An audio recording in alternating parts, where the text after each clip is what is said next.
दोस्तों, कैसे हैं आप? और स्वागत है आपका मेरे YouTube चैनल स्टडी पेज में। दोस्तों, आज हम मधुप हिंदी पाठमाला कक्षा 8 के जो बचा चैप्टर है वो आज जो है कंप्लीट करेंगे। दोस्तों, अगर आपको मेरे वीडियोस अच्छे लग रहे हैं तो उनको लाइक शेयर सब्सक्राइब ज़रूर करें। अगर आपको मेरे वीडियोस में कोई डाउट है तो मुझे कमेंट सेक्शन में अपने डाउट्स को सेंड करें। तो चलिए दोस्तों, स्टार्ट करते हैं। अंततः सेठ जी स्वयं बाहर पधारे। देखते ही पहचान गए। बच्चे को देखकर उन्हें बहुत आश्चर्य हुआ कि उसकी शक्ल सूरत उनके मोहन से बहुत मिलती जुलती है। 7 वर्ष हुए तब मोहन किसी मेले में खो गया था। उसकी बहुत खोज की पर उसका कोई पता न मिला। उन्हें स्मरण हो आया कि मोहन की गांज पर एक लाल रंग का चिन्ह था। इस विचार के आते उन्होंने बच्चे की जांघ देखी। चिन्ह अवश्य था परंतु पहले से कुछ बड़ा। उनको विश्वास हो गया था कि यह बच्चा उन्हीं का है। उन्होंने तुरंत उसको छीनकर अपने कलेजे से चिपटा लिया। बच्चे का शरीर जबर से तप रहा था। उन्होंने नौकर को डॉक्टर लाने के लिए भेजा और स्वयं मकान के अंदर चल दिए। यानी जो सेठ है वो पहले तो बाहर आया। पहले जब जो नौकर था वो उसने पहले अपने नौकर को भेजा और उसे मारने के भय से उसको भगने की कोशिश, लेकिन टस से मस नहीं हुई। तो उसने अपने सेठ जी बोला, जब सेठ जी बाहर है तो उसने जो है देखते ही पहचान गए उस बूढ़ी औरत को। और उसने उस बच्चे को देखा तो उसको बहुत आश्चर्य हुआ कि बच्चे की शक्ल सूरत थी वो उसके बेटे मोहन से एकदम मिलती जुलती थी। और उसके बेटे मोहन को जो है घूमे हुए 7 वर्ष हो गए थे। तब मोहन किसी मेले में खो गया था। जो सेठ था उसने उसकी बहुत ज़्यादा खोज भी करी पर उसको कोई पता नहीं मिल पाया। तो उससे याद आ गया कि मोहन की गांज पर एक लाल रंग का चिन्ह था। इस विचार के आते ही उन्होंने बच्चे की जांघ देखी, यानी उसकी जो थाइज रहती है थाइज वो देखी। तो चिन्ह वहाँ पे था अभी भी, लेकिन जो था वो पहले से कुछ बड़ा था। तो उसको विश्वास हो गया कि जो बच्चा है वो उस सेठ का ही है। तो उसने तुरंत उस बच्चे को जो है बूढ़िया से छीन कर अपने कलेजे से चिपटा लिया। और जैसे अपने कलेजे से लपेट लिया तो जो बच्चे का शरीर था जोर से तप रहा था। तो जो सेठ था उसने नौकर को डॉक्टर लाने के लिए भेजा और खुद मकान के अंदर चल दिया। तो पीछे अंधी चलने लगी कि मेरे बच्चे को न ले जाओ, मेरे रुपए तो हजम कर गए, अब क्या मेरे बच्चे को ही मुझसे छीनोगे। यानी अंधी बोलती कि तुम मेरे पैसे तो पहले हड़ा चुके हो, अब क्या तुम मेरे बच्चे को भी मेरे से छीन के लेके जाओगे। तो सेठ बहुत ज़्यादा चिंतित हुआ। उसने बोला कि ये बच्चा मेरा है, 7 साल पहले कहीं पे खो गया था, अब मिला है तो उसे कहीं पे जाने नहीं दूंगा। और लाख कोशिश करके भी इसके प्राण जो है बचाऊंगा।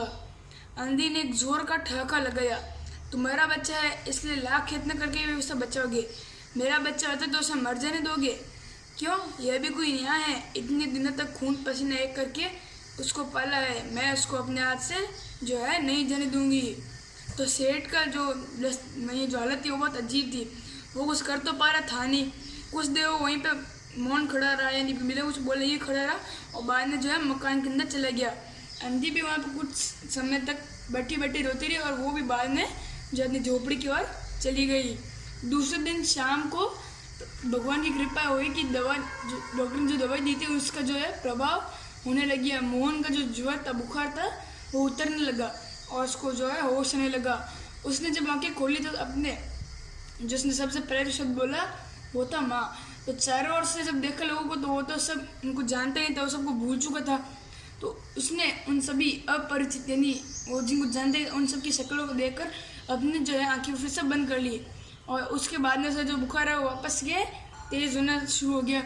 और उसने पूरे दिन पूरे टाइम जो है माँ की रट लगा के रखी थी। डॉक्टरों ने भी जवाब दे दिया और सेठ थे उसके हाथ पांव फूल गए, यानी वो बहुत ही ज़्यादा चिंतित हो गया। सेठ को चारों ओर अंधेरा दिखाई पड़ने लगा। क्या करूं, एक ही बच्चा है, इतने दिनों बाद मिला भी तो मृत्यु को उसने अपने चंगुल जवाब में दबा रही है, इसे कैसे बचाऊं, ऐसा जो है हमारा सेठ है सोच रहा था। तो तभी उसको अंधी का ध्यान है तो उसने अपनी पत्नी को बाहर भेजा कि देखो कि हाँ अभी भी वो जो अंधी है वो द्वार पे दरवाजे पे बैठी है क्या, लेकिन वह वहाँ पे नहीं थी। तो सेठ ने वहाँ पे फिटन तैयार कराई और बस्ती से बाहर से झोपड़ी पर पहुँचे और अंदर जाके देखा तो अंधी एक फटे पुराने टाट पर पड़ी है और उसके नेत्रों से अश्रुधारा बह रही है, यानी वो रो रही है, आंसू उसकी आंखों से निकल रहे हैं। सेठ ने उसको धीरे से हिलाया तो उसके जो मेरी जो अंधी थी उसका जो शरीर है वो उसको भी मतलब क्या है बुखार हो गया था।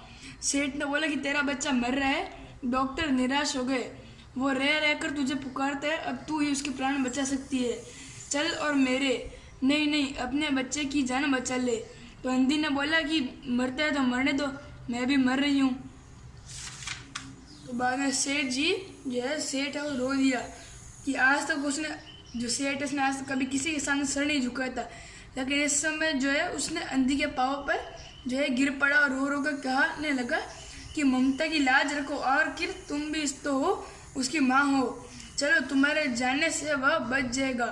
तो ममता शब्द ने आंधी को विकल कर दिया। उसने तुरंत कहा ठीक है चलो। तो सेठ ने उसे सहारा देकर सब बाहर लेकर गए और उसको फिटन पर बैठा दिया। फिटन घर की ओर दौड़ने लगी। उस समय सेठ जी और अंधी भिखारी दोनों ही एक ही दशा में थे, यानी एक ही हालत में थे। दोनों की यही जो थी इच्छा थी कि जल्दी से जल्दी वो है मोहन के पास में जो है पहुंच जाए। कोठी पर आ गई। सेठ जी ने सहारा देकर अंधी को उतारा और अंदर ले आए। तो जब वो भीतर जाकर अंधी ने जब मोहन को देखा और उसका जो सर है उस पर माथे पे हाथ फेरा, तो मोहन उसकी जो माँ का हाथ जो है उसके स्पर्श से पहचान गया, ये तो उसी की जो है माँ की जो हाथ है माँ का ही है। तो जो है उसने तुरंत अपनी जो आँखें वो खोल दी और अपने पास में खड़ी माँ को देखा तो बोला कि माँ तुम आ गई। तो अंधी भिखारी मोहन के सिरहाने बैठ गई और उसने मोहन के सिर को अपनी गोद में रख लिया। उसको बहुत सुख अनुभव हुआ और वो उसकी गोद में जो है तुरंत आराम करके सो गया। दूसरे दिन मोहन की दशा अच्छे होने लगी और 10-15 दिन में वह जो है बिल्कुल जो है स्वस्थ हो गया। दूसरे काम हकीम वैद्य, जो काम डॉक्टर हकीम वैद्य न कर सके वह उस अंधी के स्नेहमयी जो है उसका जो प्रेम है उससे हो गया। तो जब वो जाने लगी, जब उसका मोहन बेटे जो था ठीक हो गया, तो वो वापस अपने जब झोपड़ी में जाने लगी तो सेठ ने उसकी जो रुपयों की थैली थी जिसने हड़प ली थी उसके हाथ में दे दी। तो अंधी ने पूछा कि इसमें है क्या। तो सेठ ने कहा कि तुम्हारे धरोहर है, तुम्हारे रुपये जो मैंने जो हड़प ली था वही पैसे में तो वापस देता हूँ। तो अंधी ने उसकी बात के बीच में काटते हुए कहा कि ये रुपए तो मैंने तुम्हारे मोहन के लिए इकट्ठे किए थे, उसे दे देना। अंधी ने वो थैली वहीं छोड़ दी और लाठी जो है टेकती हुई जो है चल दी। बाहर निकलकर उसने घर की ओर देखा, उसके नेत्रों से अश्रुधारा बह रहे थे, किंतु आज वह एक भिखारी होते हुए भी जो है सेठ से महान थी। इस समय सेठ याचक था और वह दाता थी। तो याचक वो होता है जो चीज़ उसको मांगता है, जिसको ज़रूरत होती है, और दाता जो है मतलब देता है। तो इस समय भले ही जो अंधी भिखारी थी वो से गरीब थी, कम जो है अपने कम अच्छे से रहती थी, मतलब उसके पास में ज़्यादा पैसे नहीं थे, इतनी ज़्यादा जो फैसिलिटीज़ नहीं थी वो, तो भी लेकिन क्या था वो भिखारी तो भी जो सेठ से महान थी कि आज जो है जो सेठ का जो बेटा था वो अंधी भिखारी के जैसे जो है जिंदा था। अब यहाँ पे हम क्वेश्चन आंसर्स जो है इसके कर लेते कुछ एक्सरसाइजेस। तो यहाँ पे है अंधी जो कुछ मांग कर लाती उसे कहाँ रखती थी। तो दोस्तों उसका जवाब है हांडी में, घर के कोने में गाड़ कर जो है कपड़ा ढक देती थी। दूसरा, सेठ बनारसी दास की कोठी पर हर समय भीड़ क्यों लगी रहती थी। तो इसका आंसर है क्योंकि सैकड़ों भिखारी अपनी जमा पूंजी को सेठ के पास धरोहर के रूप में क्या रखने आते थे। अंधी ने बेटे की इलाज के लिए कौन कौन से तरीके अपनाए। तो दोस्तों इसका जो आंसर है वो पेज नंबर 23 पे है। यहाँ पे जो है लिखा है, यहाँ पे हाँ, यहाँ पे जमा पूंजी जो है यहाँ पे जब ये पूछती है तो उससे ऊपर जो हमारा बड़ा पैराग्राफ है यहाँ पे बताया गया है कि 2 वर्ष में उसे सुख के साथ बीते। उसके बाद में जो अंधी ने दवा दारू शुरू की, इस लाइन से लेकर सिद्ध हुए। ये हमारा जो है तीसरा आंसर है। अगला हमारा क्वेश्चन है अंधी ने रुपयों की थैली सेठ जी के पास में क्यों लौटा दी। तो इसका आंसर यहाँ पे है कि यह रुपए तो मैंने रुपए जो है मोहन के लिए इकट्ठे किए थे, उसी को दे देना। तो ये इसमें हम आंसर लिख सकते हैं कि अंधी ने रुपयों की थैली सेठ जी के पास मोहन के लिए जो है छोड़ दी। अगला गद्यांश पढ़कर प्रश्न के उत्तर दीजिए। तो यहाँ पे जो है, अच्छा भगवान तुम्हें बहुत दे, यह शाप क्यों था? यानी उसने बोला था जब जो सेठ था, जब उसके पैसे हड़पे तो जब भिखारी ने बोला कि अच्छा भगवान तुम्हें बहुत दे, तो शाप क्यों था? क्योंकि इसका जवाब है दुखी आत्मा से दी गई दुआ भी शाप की भांति होती है या फिर शाप के बराबर होती है। बच्चे की दशा क्यों बिगड़ती गई? इसका जवाब है क्योंकि कोई उपाय काम नहीं कर रहा था, वह उसका जो है बुखार या फिर ज्वर वह बढ़ने लग गया। अगला अंधी को सेठ जी से घृणा क्यों हो गई? तो इसका जवाब है क्योंकि पैसे वापस देने के लिए जो है सेठ ने मना कर दिया।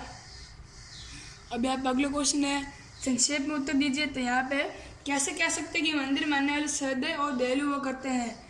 तो उसका जवाब है कि उनके मन में भक्ति जो भाव होता है, उसकी वजह से जो मंदिर में आने लोग होते हैं सद्भाव और दयालु हुआ करते हैं। अगला, अंधी बच्चे के भविष्य के प्रति चिंतित थी, यह कैसे पाया? जो पता है चलता है। तो उसका जवाब है कि उसने पैसा मांग कर इकट्ठे किए थे वो बच्चे के भविष्य के लिए किए थे। अगला, अंधी सेठ जी के पास पैसे मांगने क्यों गई? तो इसका जवाब है बेटे के इलाज के लिए अंधी सेठ जी के पास पैसे लाने गई। अगला, सेठ जी ने अपने खोए हुए बेटे को कैसे पहचाना? तो चेहरे को देखकर, वह गांज पर लगे निशान को देखकर। अगला, बच्ची अंधी के पास प्रसन्न क्यों रहता था? तो इसका जवाब है क्योंकि अंधी उसको माँ की तरह प्रेम करती थी, वह उसका पालन पोषण करती थी।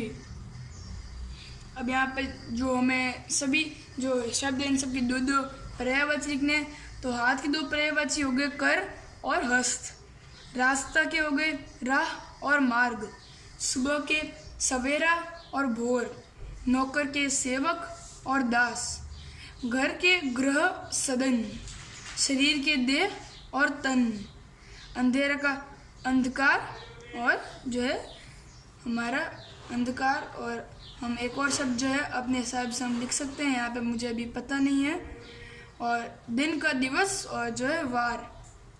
सेकंड क्वेश्चन, वाक्य में रंगीन छपे पदों की विपरीत शब्दों से स्थान की पूर्ति कीजिए। यानी जो भी हमारे शब्द है, इनके जो विपरीत ऑपोजिट शब्द है उनमें जो है लिखने हैं। राहगीरों में अधिक संख्या तो श्वेत वस्त्र वालों की होती है, अश्वेत वस्त्र वालों की नहीं। तब भी अंधी को निराशा नहीं होती क्योंकि उसका दीप झोपड़ी में आशा से उसका इंतजार कर रहा होता। उसको वो अच्छा खिलाती और पहनाती, बुरा तो उसने एक शब्द भी कभी नहीं बोला था। अंधी की धर्म में विशेष रुचि थी, अधर्म से वह बहुत जो थी डरती थी। यह आशीष न था बल्कि एक दुखी का शाप था। उसने अपने पुत्र में गुण ही देखे थे, अवगुण नहीं। इस समय सेठ याचक था और वह जो है दाता थी। दोस्तों हमारा जो चैप्टर है ये कंप्लीट हो चुका है। अगला हमारे संसार सागर का नाम नया क्या है तो ये हम अगले वीडियो में करेंगे। अगर आपको मेरे वीडियो अच्छे लग रहे हैं तो उन्हें लाइक शेयर सब्सक्राइब ज़रूर कीजिए। Good day.